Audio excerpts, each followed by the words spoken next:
Thanks very much, Mr. Clump. Aren't you two forgetting something? Well, you build in. Skull and jaw. Hey everyone, welcome to episode 8 of the Resonance Podcast, coming to you from the range. My name is Logan Sage, and today I am joined by Lester Lyons-Hookham.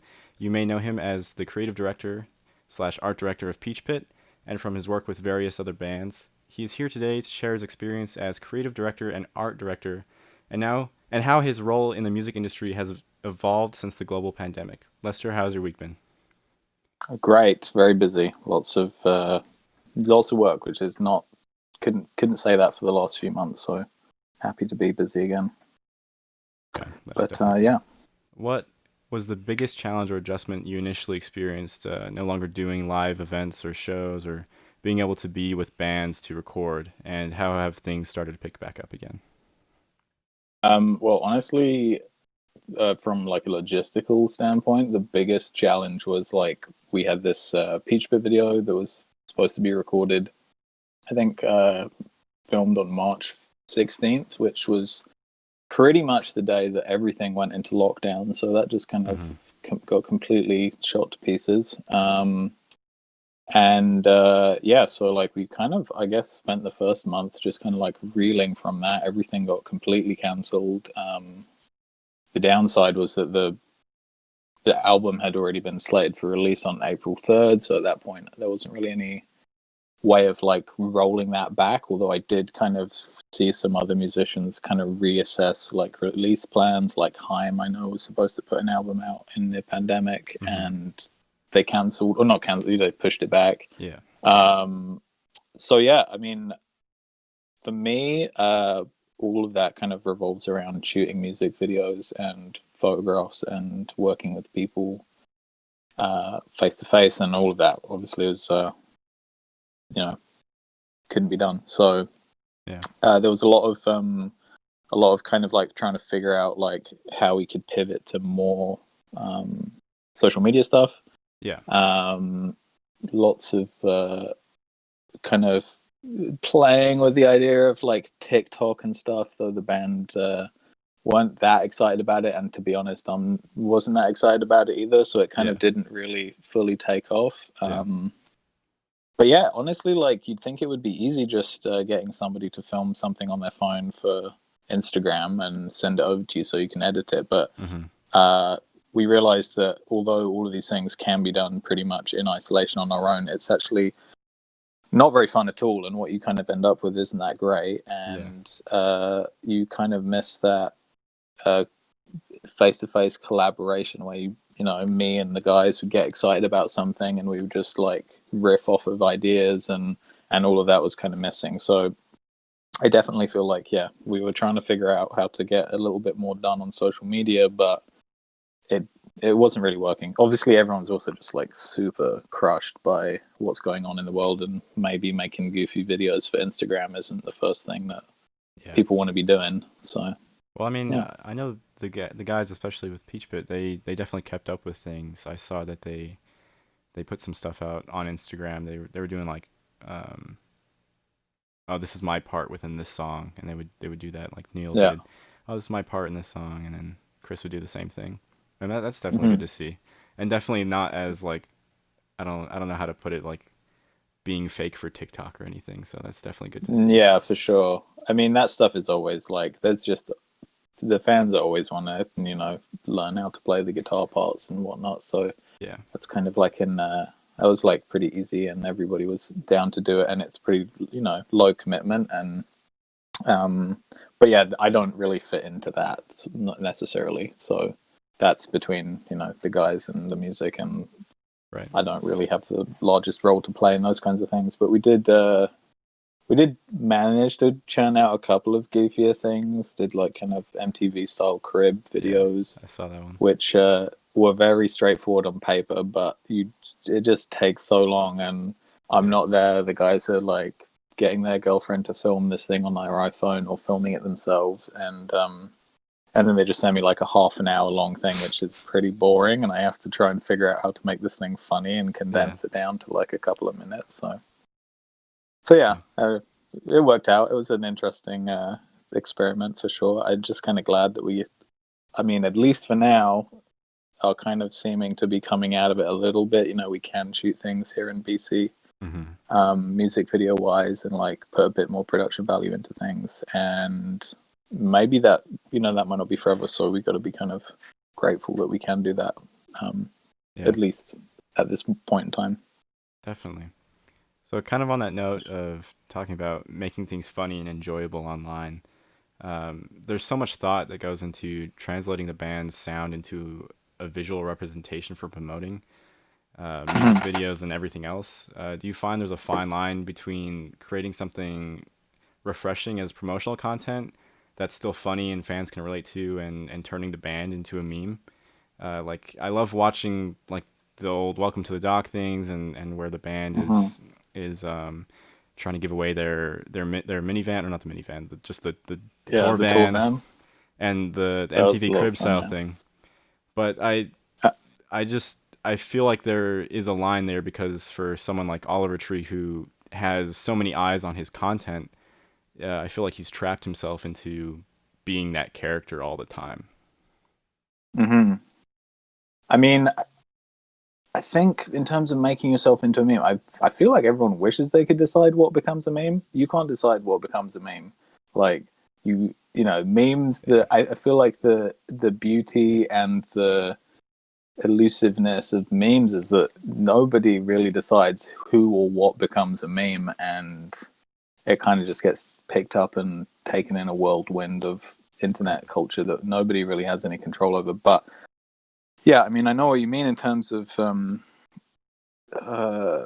what's his face, like, yeah, painted himself into a corner where he is a character and the character is inseparable from the music. I guess what maybe we have always tried to do with Peach Pit is, like, we're like always trying to do, if we feel like we've done something before, I mean, it's one thing to kind of like reference things you've done before, or like drop an Easter egg so that you think, you know, maybe something fun that people who are really paying attention to the details will see. That's one thing, but I think we really try to not repeat ourselves aside from those kinds of fun little references, and we create a lot of characters, I think, and those characters kind of, you know, live and die sometimes pretty quickly, and we don't always, sometimes, you know, like, it's, you know, Mikey, we have this like Ray Decay character, and like that's a character that in some cases, like, maybe Mikey doesn't want to like do it anymore, or, I mean, I'm just taking that as an example, but essentially it's always like those kinds of characters and like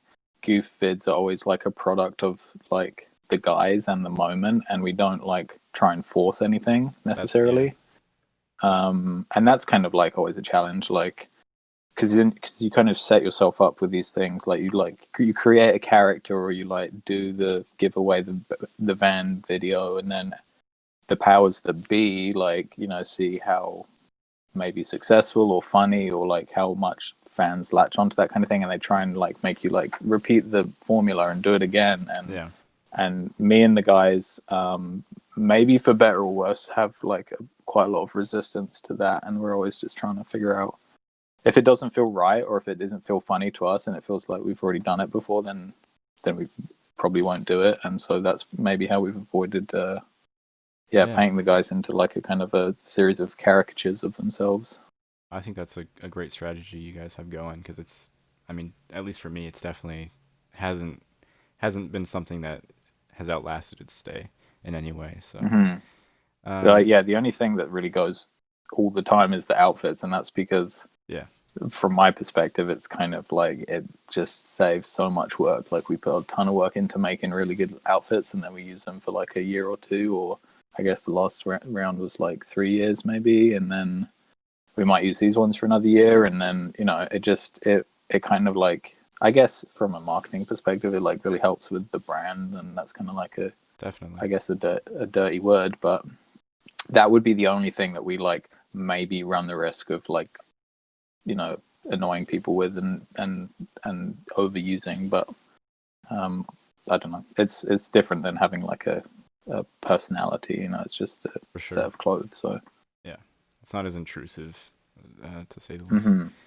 So I really wanted to know what your first exposure into the music industry was, and really donning that title of creative director or art director. So, and then I and other friends may know you best as the creative director for Peach Pit, but I know you work with other bands, and you're an artist in your own right, doing these music videos and other mediums that you're involved with. Yeah. Yeah, I mean, the kind of art director approach really is pretty unique to Peach Pit. I would call myself, to like most other people, like a music video director. That is like 90% of the emails that come in to my inbox are like relate to.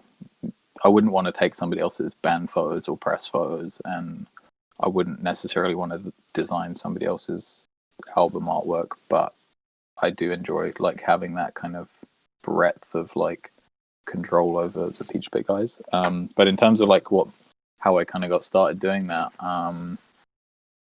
kind of just like from getting like really into the local music scene here a couple years after I moved here. So I'm from London, England originally, and I've been living in Vancouver for 8 years now. And there's this kind of thing, like this local music scene here, and I'm pretty sure it's like the same for most other North American cities, at least small cities, where you just have this like DIY shows, basement shows. Obviously, all this stuff isn't really happening right now, but DIY venues, like all of these things that just not really a reality in London. So when I moved here, it was like really exciting to be, like go and hang out in this crazy basement packed with like 100 other kids and like see 3 bands and maybe pay $5 straight to somebody at the door. And like, whereas London, the concert scene and the music scene there is like really like big concerts and big acts coming through. And then the kind of on the flip side of that, there's just like pub music, which is not really, I mean, you got to be old enough to get to the pub. So then you're just kind of cutting out like all of the kids and like the younger musicians and the younger bands.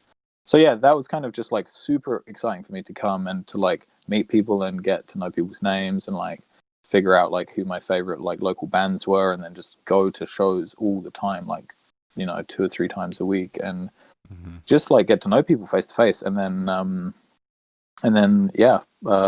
I guess that would be like my initiation into the music industry, if you could call it that, because it's just the local scene really. I wouldn't say it's indicative of the music industry as a whole. But yeah, it's kind of like met Neil.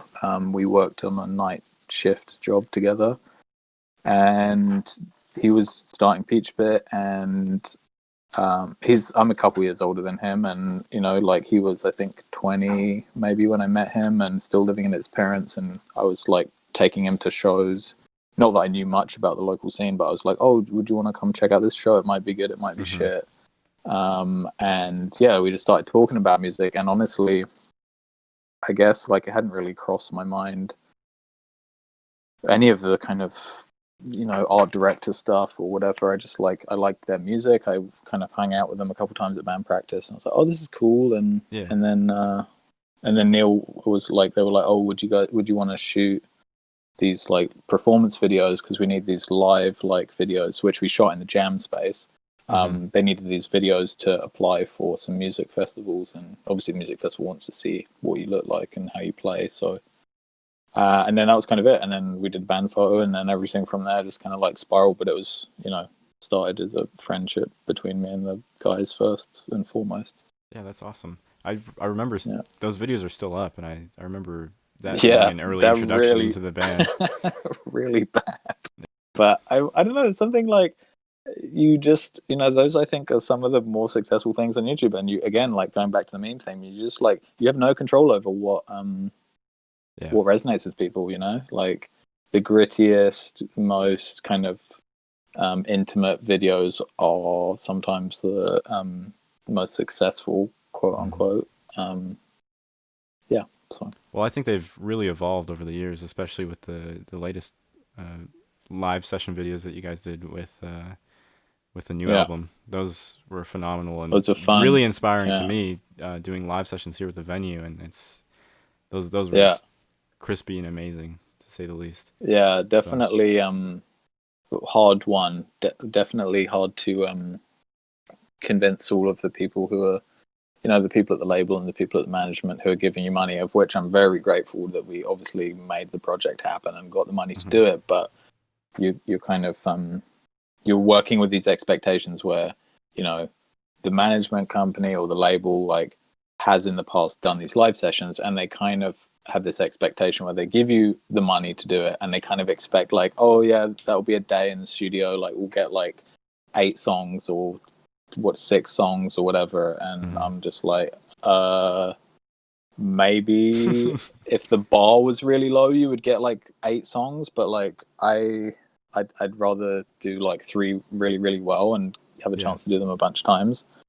Then I don't know. Like I think it's, you know, quantity. Like there's so many live videos on YouTube. Like every time a band plays a concert, like somebody will be filming it, and like, you know, with the Peach Pit guys, they've been lucky enough to play some bigger outdoor concerts where they have proper video teams and they record that, and so like that kind of like stage, like trying to capture that stage performance, but like just get a whole set like captured on video, I don't think really is necessary, because there's already so many other places you can kind of see that type of video. So for me, it was more about like making something where we had more control over the whole thing, more time, only like committed to doing 3 tunes, and pick the most exciting 3 tunes that would translate the best to video, really. I think that's a perfect strategy, honestly. Yeah. So I also wanted to know what encompasses your role with bands when you're, or I guess the Peach Pit guys, when you're when it's said you're creative directing them. So like, to someone outside the music industry that might come off as doing one thing or the other, like maybe it's like, oh, you just do the outfits or you just do music videos. So I was curious to know, or have you elaborate on all the things that you have under your role. I guess it would be a bit of everything. However, it's like growing more into, like, and when I say everything, I mean like album artwork, like obviously like choosing the outfits initially, doing show posters or tour posters, and doing the videos and like the press photographs or band photographs, whatever you want to call it. So it's like kind of like all of that, but like I don't want to mislead anybody by saying that, like, you know, a large part of being like that, doing that role is realistically like collaborating with other people, delegating, and essentially like cherry picking other people to bring on board to collaborate on certain things. Like, you know, Victoria Stezica did our like a whole text like font treatment for like the new album, and like then we were able to like, I had this pretty good idea of like, I always have a pretty good idea of like imagery, so like I think the anchor of it for me is like, you know, doing the videos, whether they're goof videos or music videos, and like doing the photographs, and like having control over like the single imagery and the album imagery, because to me it doesn't, I guess it doesn't have to, but I think it's important that those things feel like they're making a world, like a visual world around the band. But, you know, there are so many better like graphic designers, and like Victoria came in and did this like phenomenal like, you know, text kind of like worked with us and like made up this hand kind of rendered like a bit janky like typeface that we used on like everything. And then when it comes to like tour posters, like I used to do like a lot of them, if not all of them, and then recently like I'm just like, there is, you know, we have like Jordan Taylor Robbins, who's a homie of ours. She's done the last couple poster projects because she's just like killing it, and I'm just like, why would I, you know, these people do great work, and it's more just about like asking them to collaborate with you on something. And I guess like probably my role then just becomes about like figuring out who's the best person for, or whose like style, whatever would work best for any particular like application of that. So so yeah, I mean, it's really like a family affair at this point. The only thing that I think is like still mine is like the video side of things, and like writing the sketch type comedy things with the guys, and writing the music videos, and deciding how to approach those, and everything else is kind of, you know, about, I just think it's exciting to collaborate with people. And actually even down to the outfits, you know, like we picked the first round of outfits, and then this new round of outfits, we worked with the stylist, and you know, she really like brought a lot of ideas that maybe other people wouldn't have considered. So yeah. Well, It's great. yeah, that is great. So, who are maybe in your mind a few of those bands that you would really like to do something similar with? Maybe coming from a lens of like, oh, I want to fix this train wreck, or maybe some Uh-huh. artist or band that you really admire and want to, be on that team. Um, I definitely have probably more examples of people who I feel like do it better than I ever could, but I still somehow want to be involved or like learn more about that process. Mm-hmm. I don't really know of any train wrecks off the top of my head that I feel like I could fix because I don't know. But yeah, like Toro y Moi. Oh yeah. Guy's name's Chaz Bundick, I think. Mm-hmm. He has this like phenomenal like end to end control over how his music is like visualized, and part of this is the brand, and I'm not sure how much of this is true, but like he has this appearance of like having a warehouse studio in like Oakland, and like he's equally involved in like graphic design and painting as he is his own music, and producing and recording it, and like I think the second to last album, Outer Peace, just had this like incredible like aesthetic end to end like music video, single artwork, all of the imagery, like the merch, like everything was so cohesive and well thought through. But also just like cohesive but like playful, and like there were kind of like lots of visual rules being broken. It's not like like a Metallica, like it's not like they didn't feel like there was this kind of like they constructed this thing that trapped them visually. Mm-hmm. Like I guess yeah, like you were talking about with oh god, what's the guy's name? Oliver Tree. Oliver Tree, yeah. It felt like super open and fun and playful, and like, but it still felt like it all fitted in and created this really exciting and vibrant world. So yeah, all of the stuff he does is in my mind phenomenal. But yeah, just in terms of like what I would like to maybe like get involved with, that is maybe less. I mean, there's a really cool. We have a very very cool like dance music scene in Vancouver, and most of that is kind of centered around this label called Mood Hut. And I just think it's kind of like an interesting challenge because dance music like very rarely. I guess it's not as marketable, or maybe people just don't care and it's all about the music. But it's very rarely like has this like visual world built around it in the same way that like pop music or indie music has. Yeah. You don't really rarely do you see a music video for a dance track, and I don't know how much of that is just the dance music scene just doesn't care about that kind of commodification. But I think it's kind of like an interesting challenge to try and make a visual world for something that kind of rarely ever gets that treatment. Yeah, I think that's a great idea, and something that if you do pursue would definitely be followed with lots of eyeballs and fans. So well, yeah, I don't know.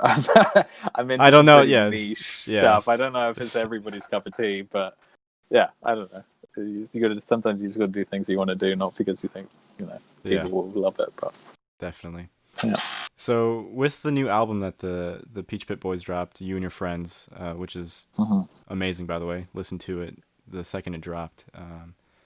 Cool. With that releasing during the pandemic, I have to ask what changed for you creatively and logistically promoting or announcing and all of what you did leading up to that. Yeah, I mean, like, I guess, again, we kind of touched on this already, but, like, we started this process of like, doing all of the material around the album in September the year before, so, like, a year ago, basically. When we started, we did the new band photos, and we picked the new outfits, and we did the Feeling Low video, and I, at that point, had, like, the summer to, like, listen to, like, all the album, and had a pretty good idea of like what I wanted to do visually in terms of like the single artwork and the album artwork, and then the music videos kind of followed from that. But yeah, anyway, so the tough thing is when you're working with like a major label like Columbia is like because there's just so many people involved in the process.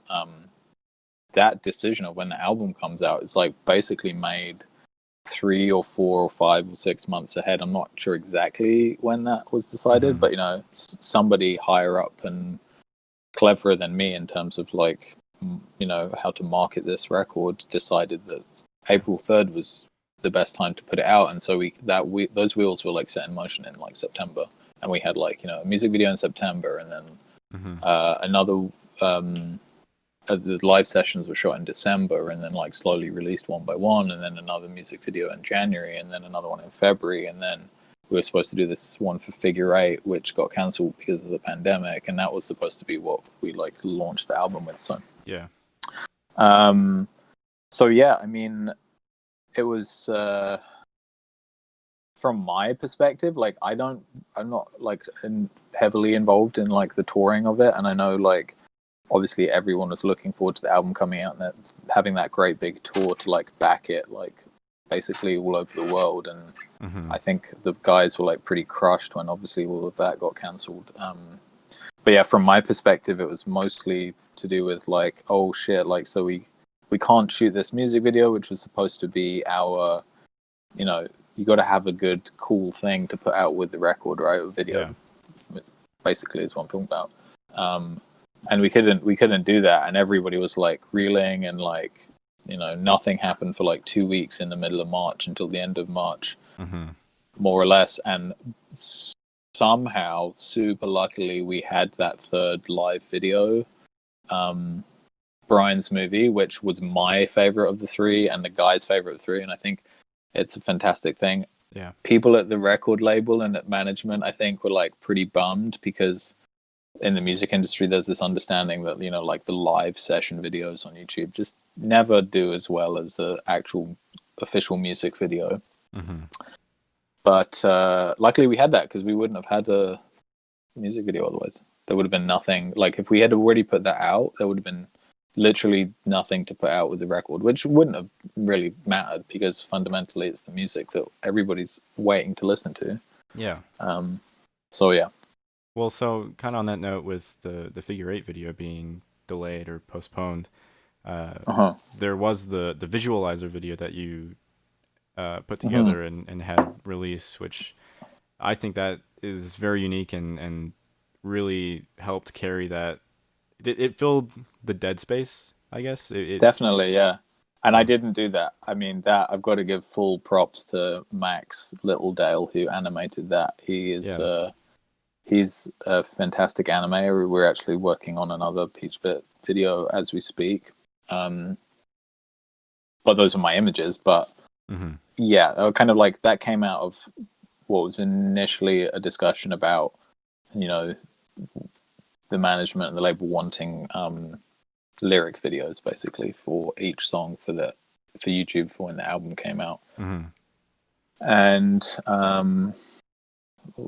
I'd like kind of been aware of Max's work because he'd done a video for this singer-songwriter in Vancouver that I've directed a couple videos with, called Sam Lynch, and he did this stellar, like in a similar style, kind of like cut and paste animated photographic video. And basically I have like maybe 6 years worth of like personal photographs of me and the guys, because like we're all best friends, and we go camping together and go on vacations together, and like parties, Christmas parties, Halloween parties. Like I just have all of these photographs which I've been taking on a personal level, not really with any particular vision in mind for them. And luckily I was just able to give Max like 200 images, and he made this incredible thing which like was so much more emotional and like nostalgic than anybody had expected. And I don't really know why I'm surprised, because he's good at what he does. But so that was that. We were just like super blessed to already have those images, just waiting to do something with them, and then Max to be available to do that great animation. So what is something else in the film space that maybe you're directing or editing that people can look out for? I just finished a really, really exciting one with an artist called Prado. She's kind of like I don't really want to say like a rapper, because I feel like that kind of pigeonholes her, but but yeah, she is based in Vancouver, and she's been like doing a lot of like DIY shows and like really like around in the scene for like years. But actually, like as far as the internet goes, or if you're outside of Vancouver, you would have never heard of her because she just doesn't really have anything online yet. So we got a grant to make a music video from the Prism Prize, which is like kind of like the MTV Music Awards of Canada, for lack of a better term. Not quite as prestigious, but I'm very grateful for the money nonetheless. And yeah, we were supposed to do that in March, and that was another thing that got kind of scuppered by COVID. And luckily, we finally got that shot at the end of last month, and it's all edited and colored, and will be coming out October 3rd. But yeah, you got to follow her on Instagram, Prado. Her handle is Lil Kanye, Lil Kanye. Yeah, she's great, and the track is just phenomenal. That's like the one thing I'm just always so excited about, is when I get to work with really, really good track, because you can't really, I don't really believe it's possible to make a great music video for not a subpar track. Yeah, you know. So what's the typical writing room situation then for these videos that you're working with obviously bands other than Peach Pit, but including them? So like the Jins, Wax Cowboy, other Canadian legends. Do you prefer being handed Canadian legends? Yes, wow. Canadian legends. Do you prefer being handed the full creative control, or is that something you really like to collaborate with the artist on? Yeah, definitely the latter. It's totally, everyone is totally different. Like some people are just like, I have no idea, do what you want. And on one hand, that's really great to have that amount of trust. But you also kind of sometimes feel like stuff is a bit scarier when you're just like operating in an echo chamber, and they're just like, yeah, it's cool, do what you want to do. And I'm just like, I don't know if this is even a good idea. Like, I need some kind of feedback, like, you know, here. There needs to be a process of collaboration, I think. So anyway, I would say, like, you know, a lot of the times you have bands where they come with like a lot of ideas, and I feel like it's my job to like kind of just bring everybody's expectations a bit more in line with reality and what we can actually do.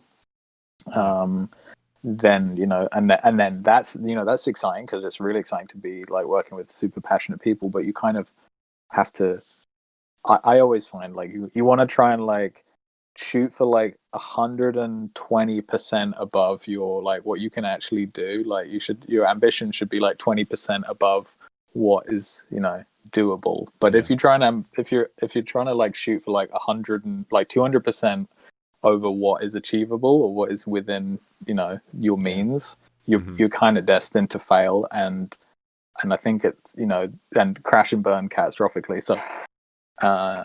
So yeah, some bands you have to kind of bring them down a notch, but that's exciting because people, you know, in that scenario, that people are passionate and they have ideas, and in other scenarios, nobody has any ideas, and you're just looking at each other. Like oftentimes, me and the Peach Pit guys, just like, you know, we're told we have to get started on a music video, and probably the first 2 or 3 meetings will just be us like sitting around being like, oh, and I don't know, and we might like watch some music videos together, and it'll feel like it'll be painfully like there'll be no progress for like the first couple of meetings, and it'll be really painful because then I have to go and answer to people at the label or people at management being like, yeah, we're getting on, the idea's coming along, it's coming, and then somehow always you crap in your pants because you just think you don't have an idea, and then somehow things just click, and then as soon as there's a certain amount of click, everything just kind of like, you know, momentum builds, and then you have an idea. Most of the time it's like, at least with Peach Pit, you know, like Chris and Neil are great with ideas, and we kind of come up with a lot of terrible ideas, and then it's like kind of like a process of editing afterwards. We're like, okay, like there's no bad ideas, but then you kind of have to go through afterwards and be like, okay, there are some bad ideas. But the joke is that it's always like Mike or Pete come to these meetings, and I just feel so bad because I just feel like I'm wasting their time because they don't really contribute anything. But then there'll be this like click moment, and like neither of them will have said anything for like an hour or two, and then they'll just say one thing, and it'll be like the best idea anybody's had. So yeah, I don't know. It's kind of funny to yeah, Yeah, that's an have interesting the dynamic. yeah. So, what are some of those key music videos then to you that you maybe draw a lot of inspiration from, or that really inspired you at the beginning of your career? Um, the beginning of my career. I mean, I don't know if I was like looking at a ton of music videos in the beginning. Like honestly, like the first couple of Peach Pit videos were pretty much like drawing on. I grew up like watching a lot of MTV like as a kid, and there's that. I mean, I guess like I'm 31. I guess my generation's maybe a little bit different than maybe the Peach Pit generation, but the kind of the mid to late 90s was like the heyday of those like hyper like super narrative-y like MTV videos, Yeah. like the Eminem videos and the Britney Spears ones, and like so I guess like I don't know, the first couple Peach Pit videos were like a tongue-in-cheek nod to that. Like I mean, they're like deeply uncool references to like say that you were watching, I don't know, Nelly. You were like referencing a Nelly video or a Blink 182 video, but realistically, like they're pretty good music videos, and they had a time and place, and there's a certain nostalgia to them. But yeah, having like kind of, I don't know, moved away from that. The one like video that I always come back to, and it's like super simple, and it's just like so genius. There's this it's actually a Toro Imoa side project. His dance music project is called Les Sins. And he has this video called Bother, which is like super repetitive, like four to the floor like dance track, and it's literally all they did was they got one of those wacky inflatable flailing arm men, and it's just like bright yellow wacky inflatable flailing arm man, and it's just this like pumping like dance track, and they just like set it up in all of these different places, and like and like shoot it on like it's shot on 16mm film, which maybe you wouldn't really know or care about, but it does make it look, I think, pretty beautiful. Yeah. So yeah, just these kind of like pure ideas where like somebody, I always admire that when somebody has like such a simple idea, but they also have like the balls to like just keep it as that one thing and do it to the end, and not try and like get caught up in like what story are we telling, or like let's pile all these other ideas on top of it. But yeah, I don't know, I kind of like those like kind of very simple. I guess the best ideas are usually the simplest ones. So I feel like that makes translates sense perfectly to the 17 video, where it doesn't have to be telling a story. It's just it's really popular, and it's just Neil dancing in different places. So it's yeah, for sure, along the same lines. I mean, we always when we have, again, going back to the writing room thing, we always are just like getting together, and we're trying to like, we're on top of this slippery slope of narrative music video, and we're always like at the top of this slope, like, okay, this time it's not going to have a story, like, and then if you're not careful, you just start slipping down the slope, and before you know it, you've got like a whole narrative, and that's fine. You just have to like make sure it's an interesting, funny narrative. And I don't think I would be able to make like Drop the Guillotine again or Sweet FA again, because I don't think my sensibilities are there anymore. But yeah, the 17 one, we did put zero thought into it, and I was just like, where would you be like hanging out if you were like a bored 17-year-old, like outside the convenience store, in the mall, in a car park, at the playing field, and a couple other places, and literally just like at the time we didn't want to put it out. We didn't want to. I think it came out after Sweet FA. That was the first music video that we put out, like proper music video. And me and Neil were like really worried, because we were like, oh my god, we put all this effort into Sweet FA, which we put a lot of effort into. We can't just like follow it up with this like dumb music video which doesn't even have like any story, or there's like, it's just Neil dancing, and it's like super badly made and blah blah blah, and like obviously nobody on the internet cares which one was harder to make. And that is the one that ends up resonating with people, so you just don't have control over these things. It's exactly like you're saying with the memeing of things. You can't control what people resonate with. So yeah, definitely. What in your opinion then was the hardest music video to make of what you've done collectively? With the Peach Pit guys, or just any through the beginning to they now? always, literally every time I'm in the middle of making a music video, I'm just like considering quitting, and I don't know why, because you look from the outside and you'd be like, oh, Lester looks like he must have so much fun. He gets these stupid ideas and these dumb outfits, and and then in my mind, I'm just like, this is my craft. Like, I don't want to fuck this up. Like, I take everything way more seriously than I should. But yeah, there's a BabeCorner video where we shot it in the desert, made it look like a 1960s sci-fi B movie. Lindsay, the lead singer from BabeCorner, almost had heat stroke, and looking back on it, it was incredibly irresponsible of me to ask everybody to drive out to the desert, like hours and hours. This is like 4-hour drive from Vancouver on maybe one of the hottest days of the year, and like stand on the side of a hill in basically like a provincial park. So there wasn't really any amenities anywhere nearby, no toilets, nothing. And like just literally just stand there in these dumb outfits for like hours. And Lindsay, and actually two of the Lindsay and Haley both had like really came close to like heat stroke. So that was kind of dumb of me. But it was good. I mean, it worked out. Nobody died, and I think we got a good music video. So it definitely is a great maybe music lesson not learned. Yeah, you should have just pulled a page out of Star Trek's book and done foam rocks and. We had the budget for that. No, we had zero money. Yeah. We spent all the money on one roll of black and white film, and I convinced Bryn, who is my cinematographer. This was the second thing we'd ever worked on together. We did this great video for a band called Dead Soft, which is kind of like this horror movie kind of psychedelic thing. It's one of my favorites personally. But anyway, so we'd just done that, and then I was like, the next weekend I was like, yo, I actually can't pay you anything for this, but would you want to come out and shoot this? And it was just like a brutal like 20-hour day, leave Vancouver at 4 a.m, drive 5 hours, shoot the whole thing in a day.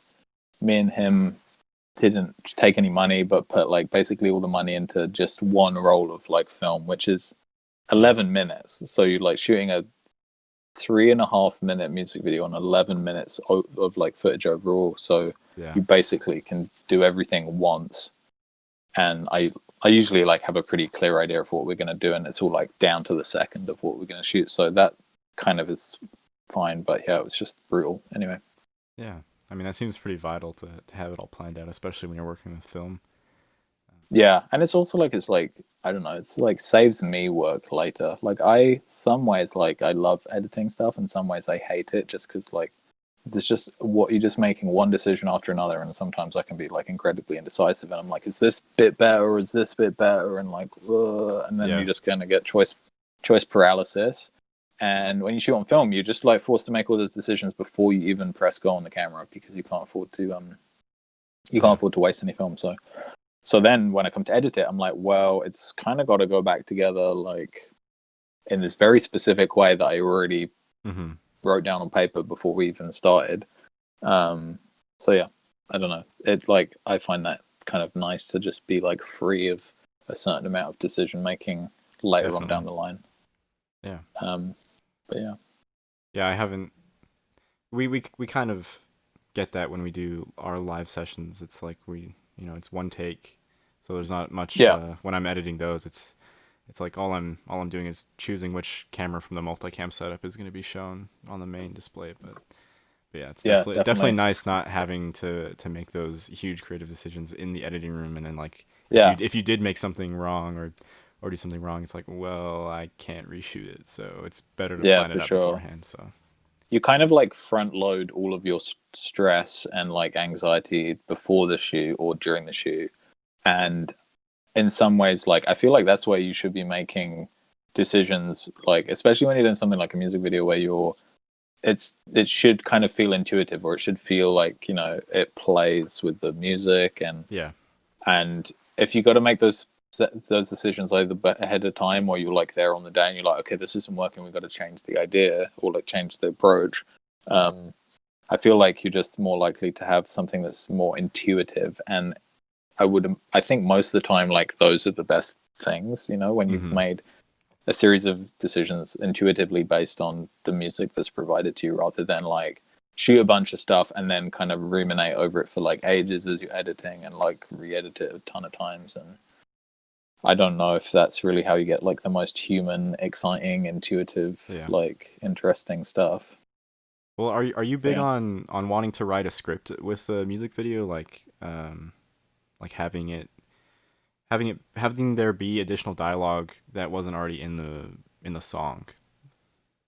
Yeah, I mean, we're actually like kind of working on this right now, like with this forthcoming Peach Pit project. Like it's something always really interesting. You just got to find that balance of like, is this like super distracting to try and like have like subtitles or like a cutaway where there's like audio that isn't the song, and is that like enhancing the experience of the music, or is it just making it more like less than the sum of its parts?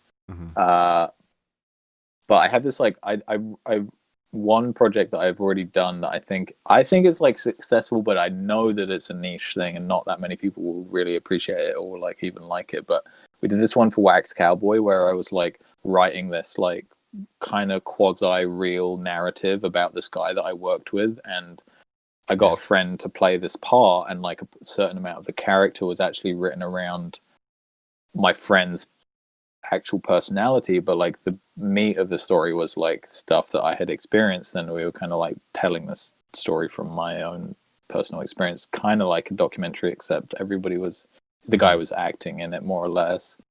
And that to me is like really exciting. Like I want to do that more, like to try and tell a story, like a real story, because I mean maybe not scripted, but I feel like I've done so many narratives for music videos at this point, and all fictitious.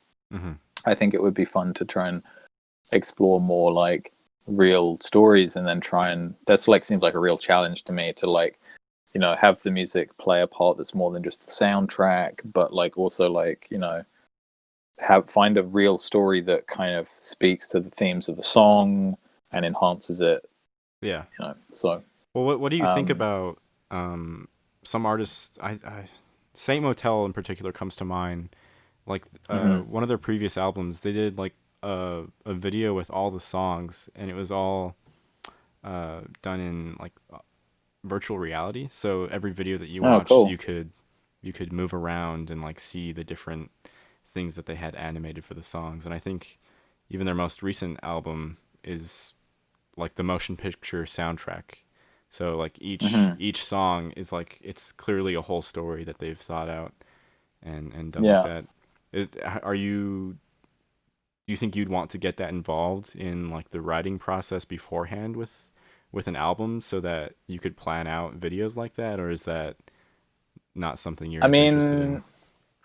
I just like, especially like working with like Neil and Peach Pit and stuff, like he can write a way better story that fits into a song than I'll ever be able to write. And in that kind of working relationship, I find it's easier to just take what he has already written, because usually it's very visual and emotional and cinematic at times, and you can kind of like build off of it. And I don't know. I don't really like, honestly, like I don't really feel like that I have enough to say as a voice that I would want to be injecting narratives into music. Like honestly, even in terms of filmmaking, like the things I want to make on a personal level that aren't music videos aren't really like fictions that I've made up. Like I'm much more interested in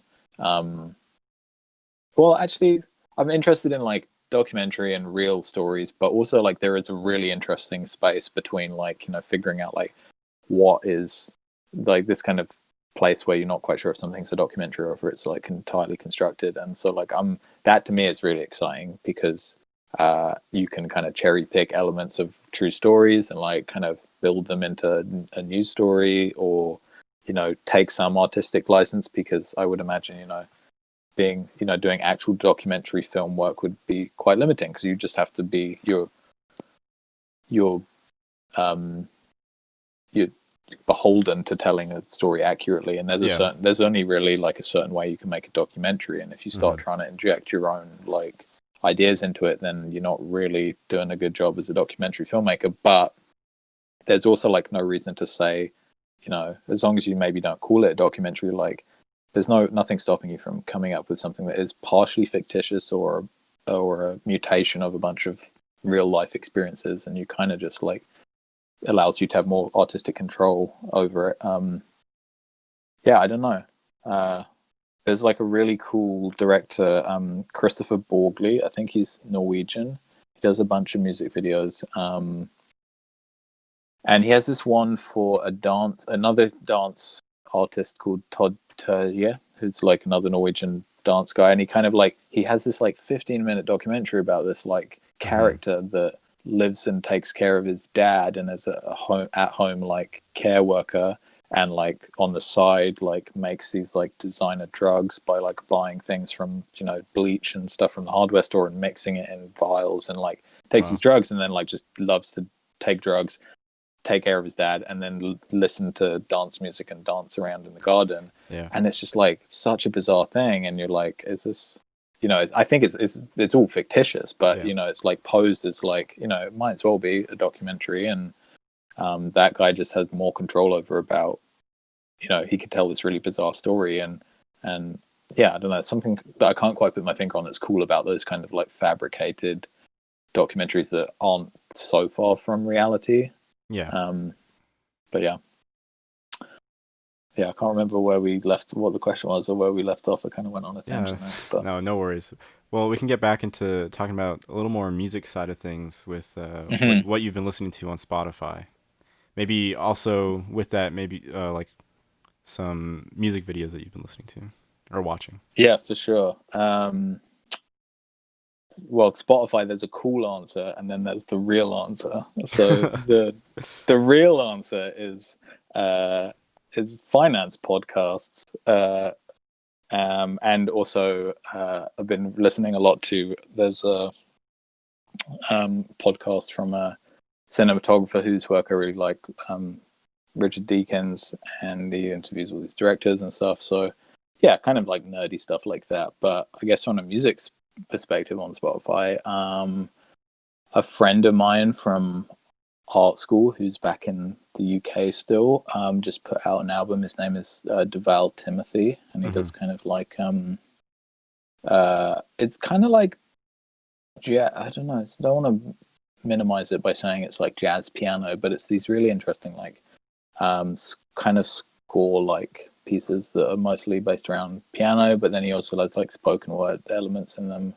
I actually can't remember off the top of my head what the album is called, but it just came out. But you can check out Deval Timothy. Really cool stuff, super emotional, and like has a sense of place and feels kind of like a soundtrack, but it's much more than that. And I don't know.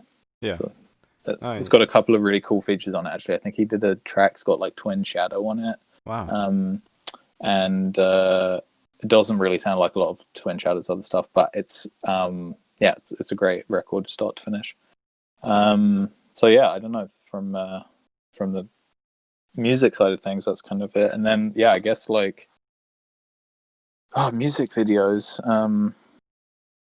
I don't know. I'm really into this director called Sam Kristofsky, who's Australian.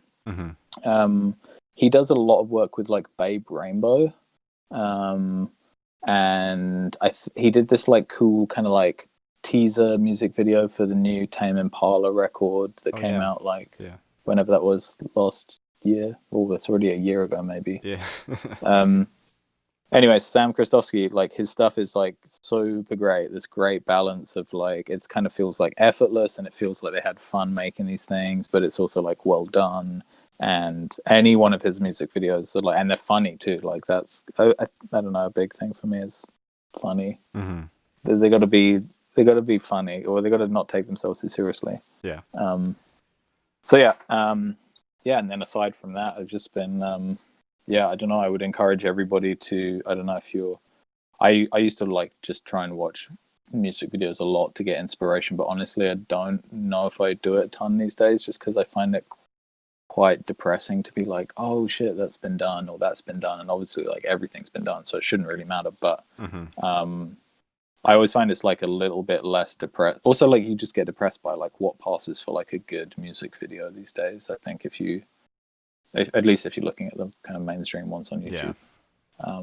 But yeah, I don't know. I've been spent a lot of time watching the Criterion channel. The Criterion collection is like a series of, they put out like art house films on DVD and Blu-ray, and now they have it's like one of those apps you can. Oh yes. It's like Netflix. Yeah. It's like Netflix but for arty films. So yeah, I've been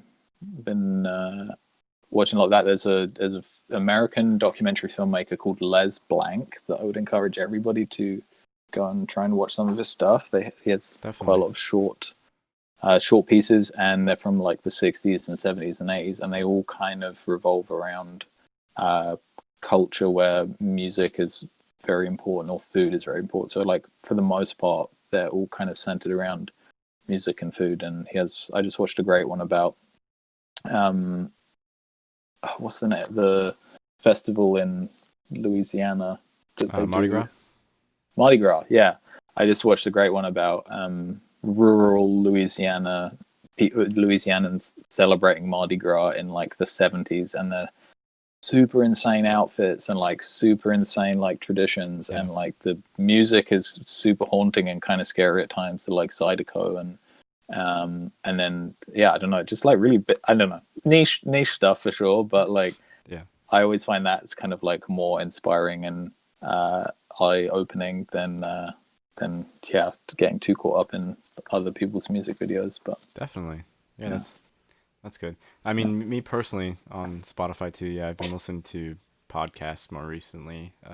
One in particular is like That Creative Life by Siri Dici. Just like listening. I don't know that. I'll check it out.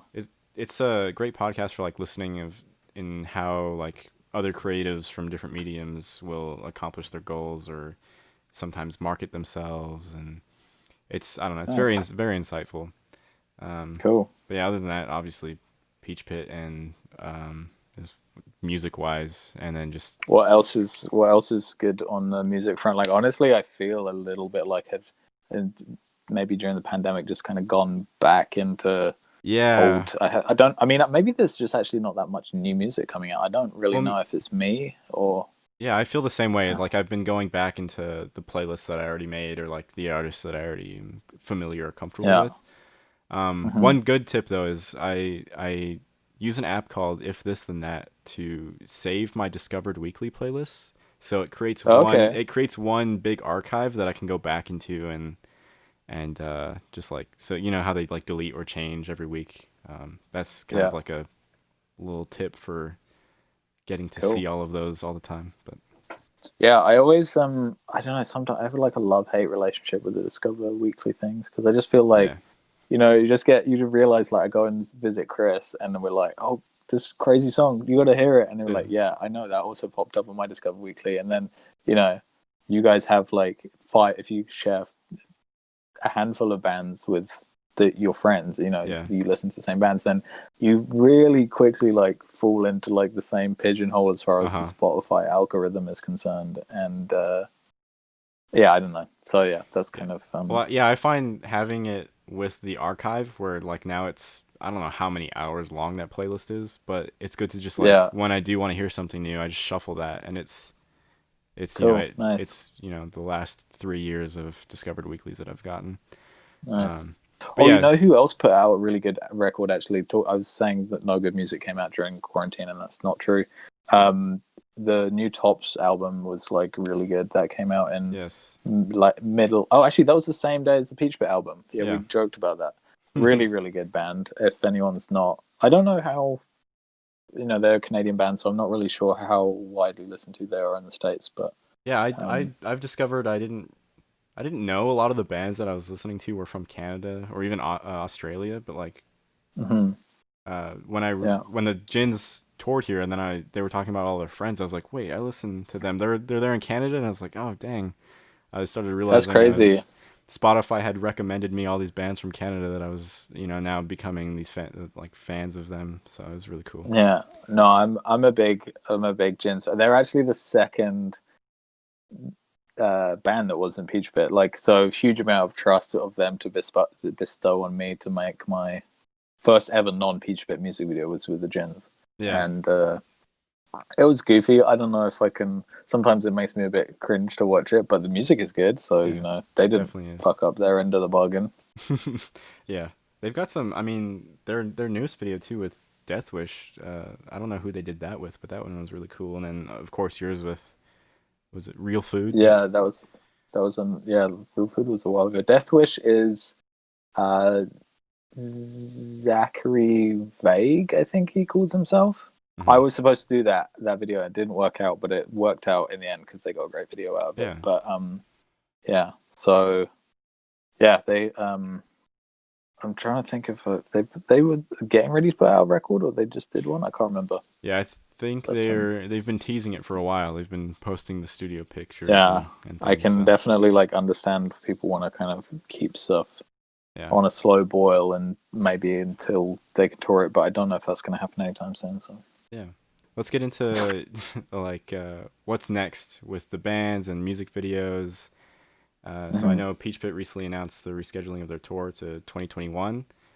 Is that yeah, something that you see changing again? And like, how has that been navigating promoting things with so much uncertainty?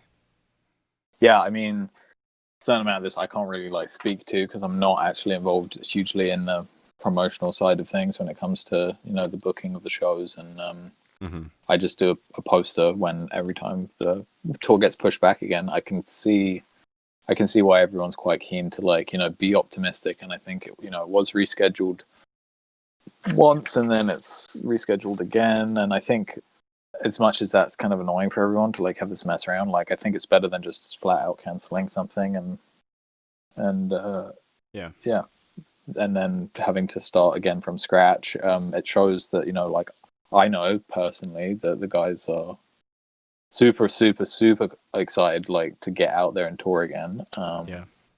And so yeah, I can see why everyone wants to have a plan in place just in case it is possible to do that tour. And Definitely. yeah, I mean, I would say like, yeah, I don't know if those plans might change, but I don't know. It doesn't look super hopeful that there's going to be I would maybe by next year things will be different, but yeah, probably going to be a winter without any live shows. I'm Definitely. sure we've all arrived at that you know summary by this point, but yeah, I mean, hopefully we just get we did the live The stream show yeah.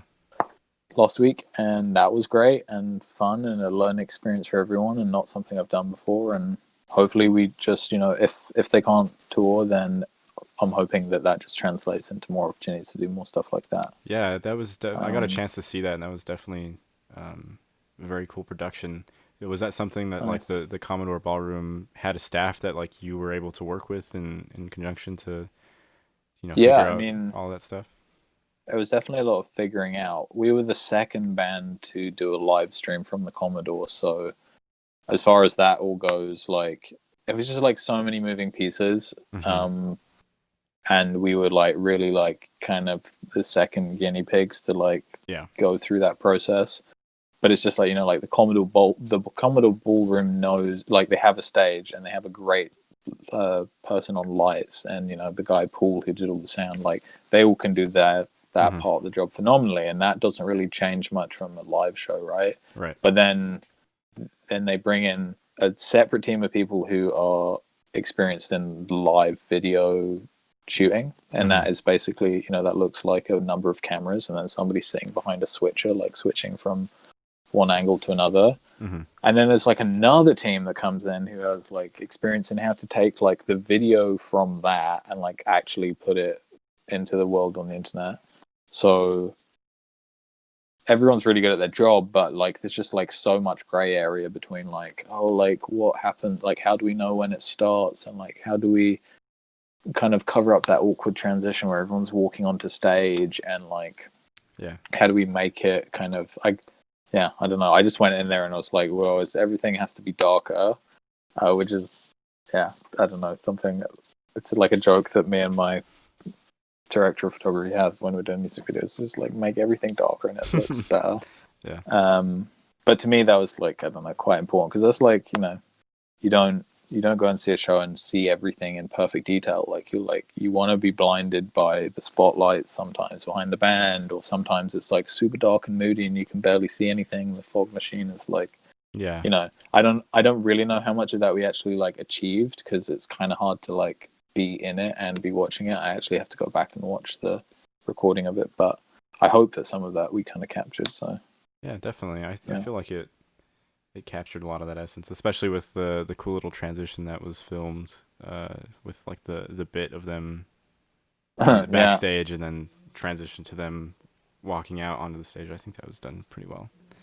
So like nobody had done that, for example, and we kind of were like, how do we queue up this video and then play it through the thing and then stream that and then know when in the video, because we recorded that video the day before, right? So it was like, how do you cue that end of that to like match up with them walking onto stage in real life, like live, real time? Yeah. So like a lot of practicing, but I guess that's kind of just like, I guess pretty similar to being on a film set where you just like try something and then hopefully when you come to the live one, you just do it as good as you did on the rehearsal. So definitely. So yeah, I feel like more often than not, having someone on the team with your talent and your skills really contributes to a band's success, or not having them can really break their success or lessen that, gives them less of a chance of succeeding. So do you have specific advice for anyone interested in pursuing a similar role to yours? Maybe how they can really showcase their talent and make it attractive to a band that is in need of something like that? Yeah, I think first and foremost, you just have to like make friends with people and build trust. And maybe you've never, I don't know, like it depends if we're talking specifically about somebody wanting to be like a creative director, quote unquote, whatever that means, or a music video director, which is what I would do with other bands more often than not. Yeah, like I think like, you kind of just have to build trust. Like at the beginning, like you can't show somebody that you can make a music video, but like you show them some weird niche references, which hopefully they were also like down with, and without sounding like too elitist, I think it just comes down to like having like a clear taste in things and like being able to like share that taste with people and keep sharing it with people until you find people that share those same sensibilities, and then you have like trust and you're on the same page.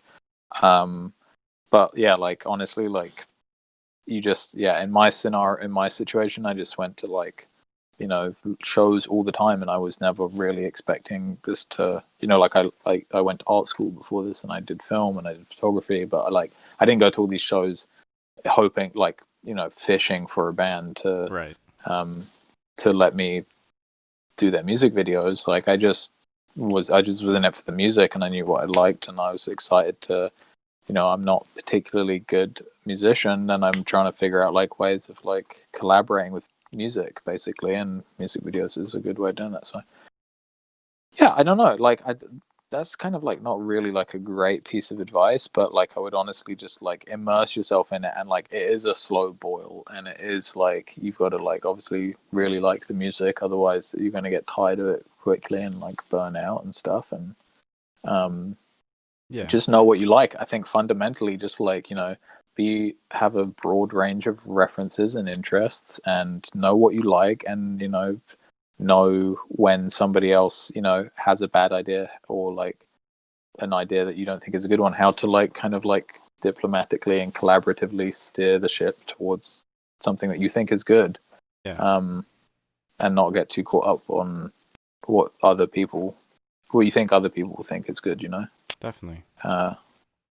Because you could have really like quote unquote poor taste, and as long as you're like consistent with poor taste, then it will become your thing. Like like John Waters or something.